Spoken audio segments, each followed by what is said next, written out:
네, 오늘 신명기 25장, 작은 일에도 관심이 있으신 하나님, 그 세 번째 말씀이 되겠습니다. 세 번째 이야기가 되겠는데요. 23장, 24장, 25장 계속해서 하나님께서, 나의 작은 일에도 관심이 있다라고 해서 하나님께서 우리에게, 말씀을 해 주십니다. 그러면서 이제 하나님께서 계속해서 다양한 규례들을 이제 말씀을 해 주시는데요. 우리들이 이것까지야 그렇게 생각할 수 있는 그것들, 사소하게 생각할 수 있는 것들, 사소하게 생각을 하니까 놓칠 수가 있는 것들이 있습니다. 그것들을 하나님께서 하나하나 집어주시는 것을 우리가 보게 됩니다.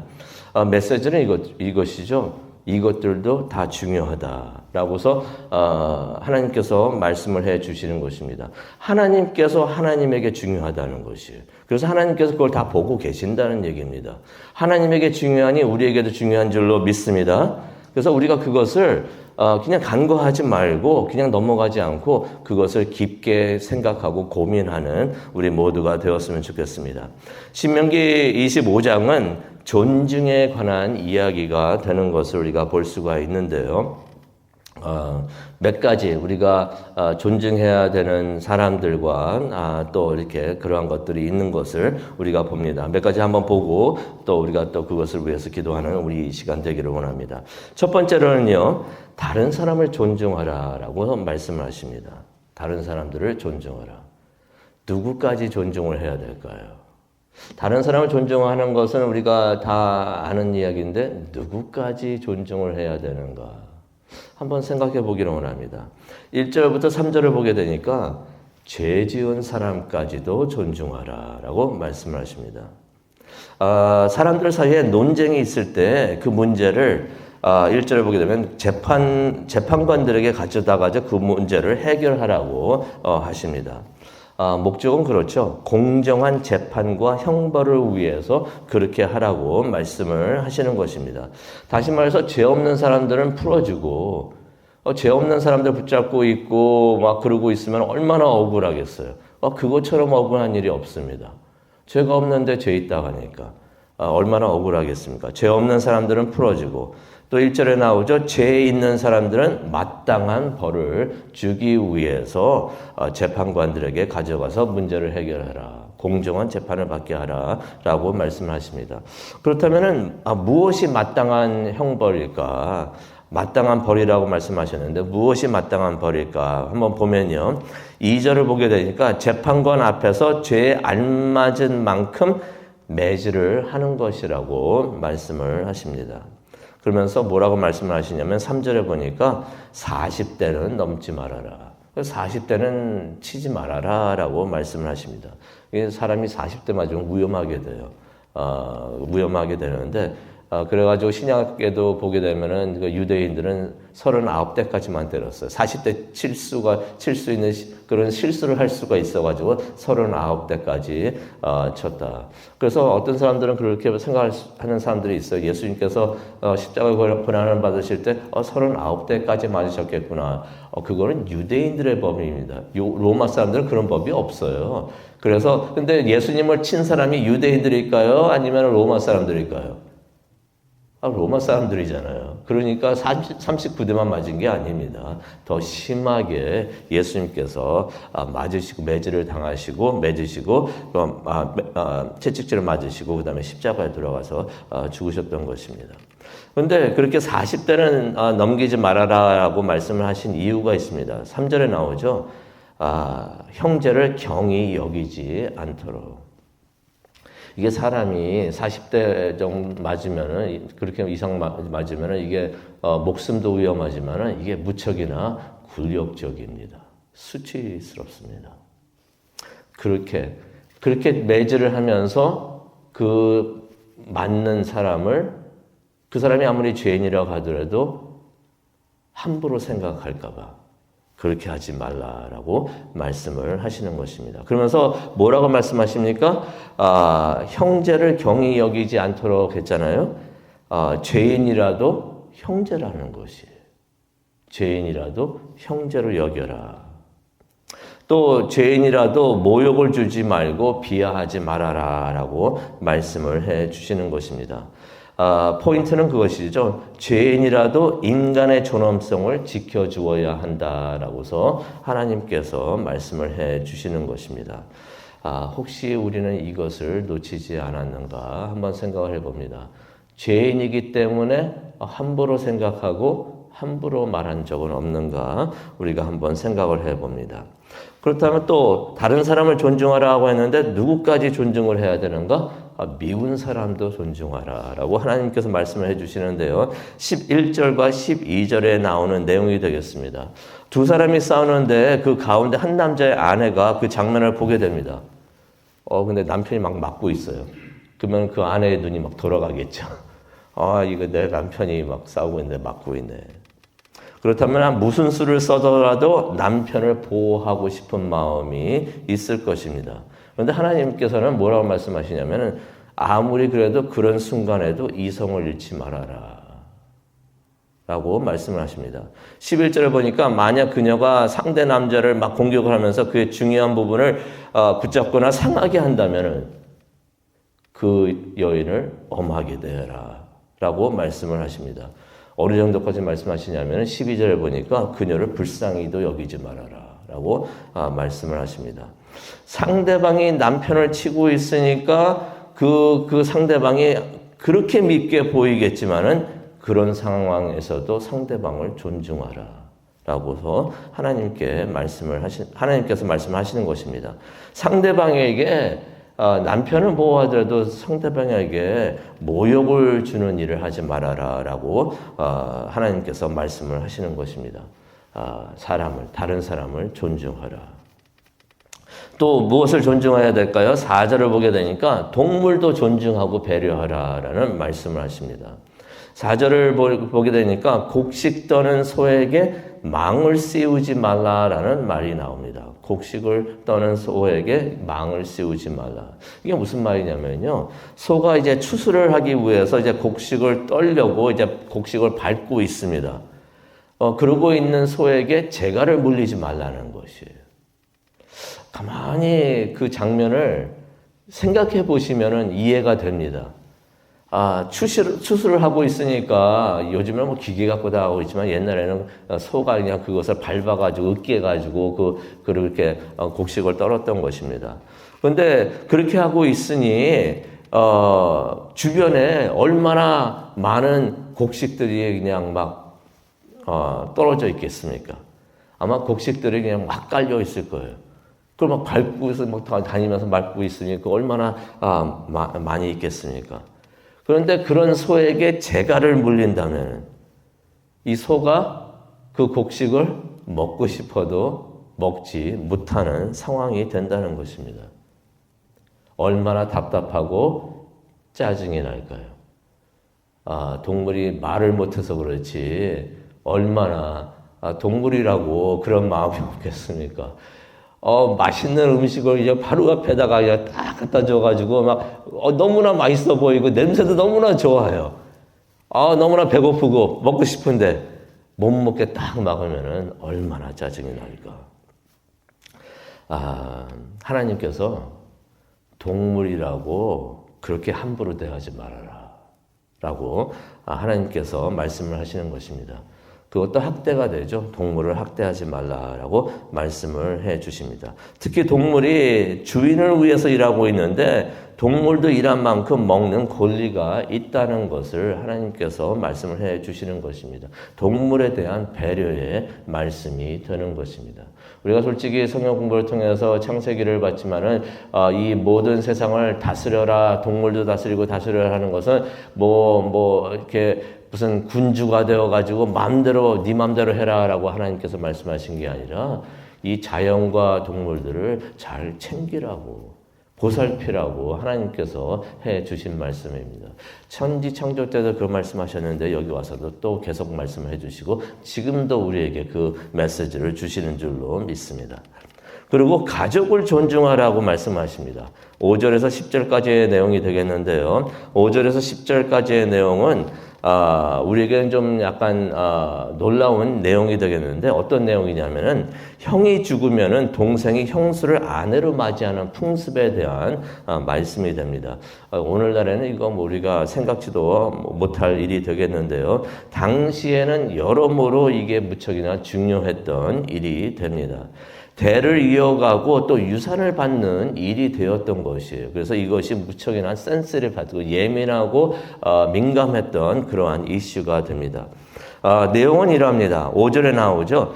형제들이 함께 살다가 이 5절 이 말씀을 이제 잘 보셔야 됩니다. 형제들이 함께 살다가 하나가 아들 없이 죽으면은 죽은 이의 과부는 집안 밖에 다른 사람과 결혼하지 말라. 그 남편의 형제가 그녀를 데려가 결혼해서 형제로서의 의무를 다하게 하라라는 말씀이 나옵니다. 그러면 이 말씀을 보면서 생각을 할 수가 있어요. 그러면 당시에는 형제가 죽으면 무조건 그 아내와 결혼을 했는가? 그의 아내와 결혼을 했는가? 그것은 절대로 아닙니다. 레위기 18장 16절을 보더라도 형제의 아내와의 결혼을 금하시는 것을 우리가 보게 되는데요. 그렇다면 여기서 말하는 것은 매우 특별한 상황인 것을 우리가 볼 수가 있습니다. 몇 가지 특별한 상황, 그 조건을 한번 보겠는데요. 5절에 다 나와 있습니다. 첫 번째는 형제들이 함께 살고 있을 경우. 함께 살고 있다는 것은 어떤 의미가 있냐면요. 그 형제들 모두 부모의 유산을 받게 되는 그런 경우를 말하는 것입니다. 또 함께 살고 있으니까 아예 그냥 남이 아니에요. 아예 모르는 사람이 아닌 것을 우리가 볼 수가 있고요.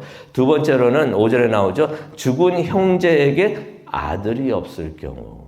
아들이 없어 죽었을 경우를 말하고 있는 것입니다. 이럴 경우는 무슨 일이 있겠습니까? 지금이야 그런 이런 일이 중요하지 않지만 당시에는 트라이벌 소사이어티라서 죽은 형제의 대가 끊어지는 것이 이게 무척이나 중요했어요. 그래서 한국에서도 그랬잖아요. 대 끊어지는 것이 무척이나 중요했던 것입니다. 또한 무슨 일이 있냐면은 형제의 과부를 만약에 형제가 아들 없이 자녀 없이 죽었으면은 그 남아있는 과부를 돌볼 자녀가 없는 것이에요. 그래서 그런 일 때문에 또 이렇게 하게 하시는 그런 풍습이 있었던 것입니다. 또 7절에를 보게 되면은 중요한 게 있는데 그렇다고 무조건 결혼하는 것이 아니라 형제가 죽은 형제의 과부와 결혼하고 싶어 할 경우, 그러할 경우 이것이 가능했던 것입니다. 근데 솔직히 이 마지막 부분이 이게 쉽지가 않았던 것이에요.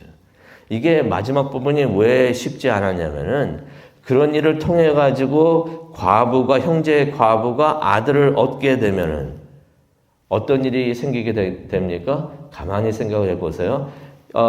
형이 죽었어요. 동생 세 명이라고 치고요. 3명이든 4명이든 그러다가 큰 맏형이 죽었으면은 아버지로부터 유산을 받아야 되는데 이전에는 3명이었으면 형제가 3명이었으면 3분의 1로 나눠야 되는데.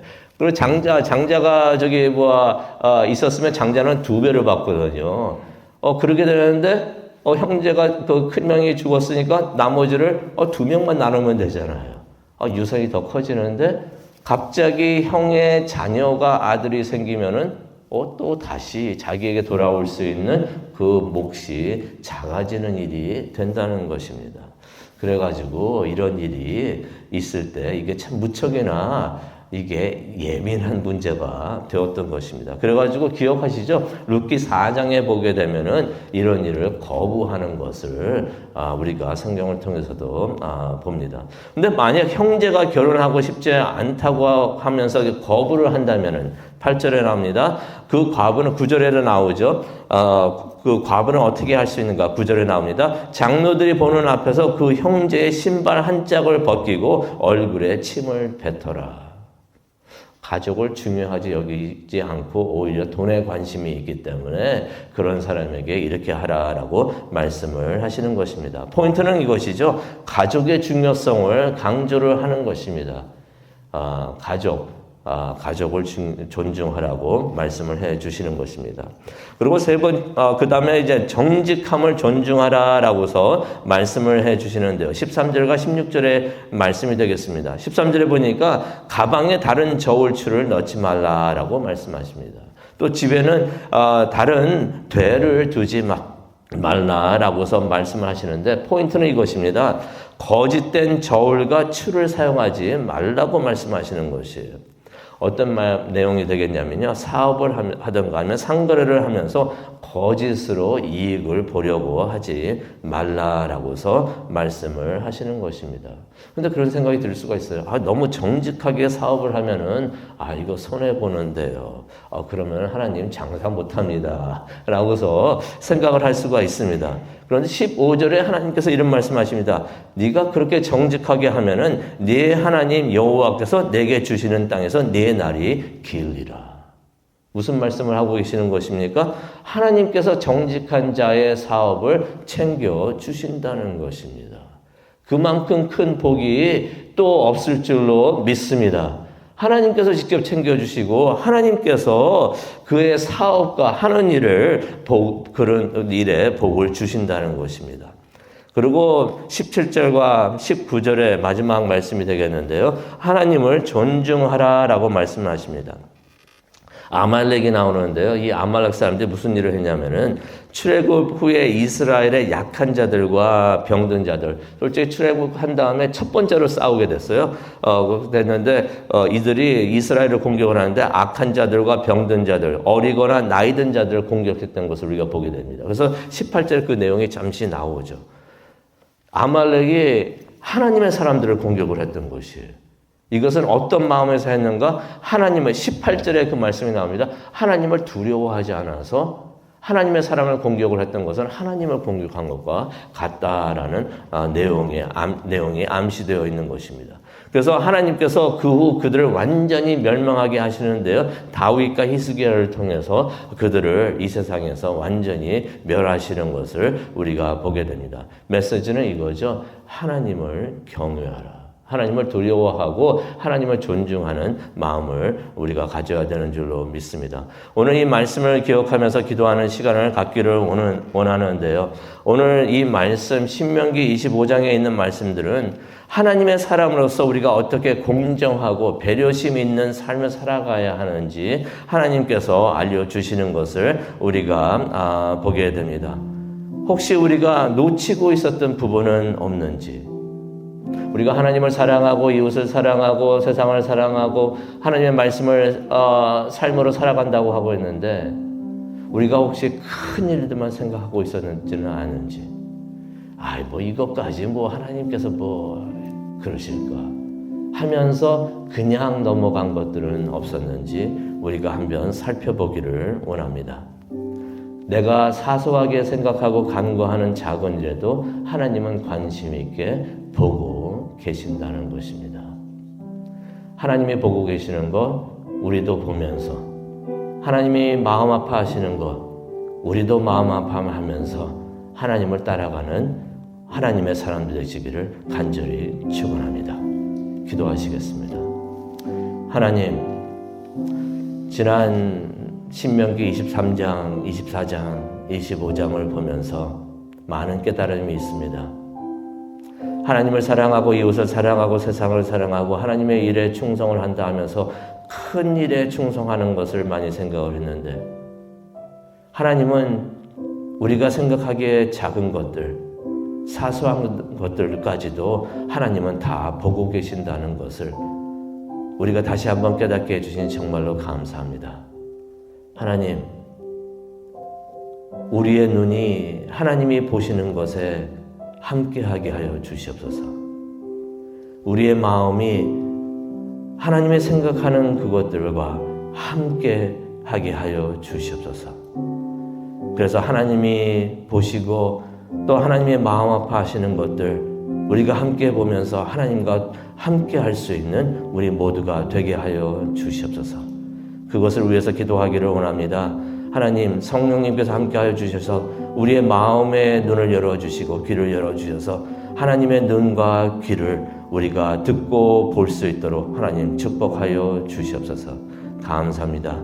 예수님의 이름으로 기도합니다. 아멘.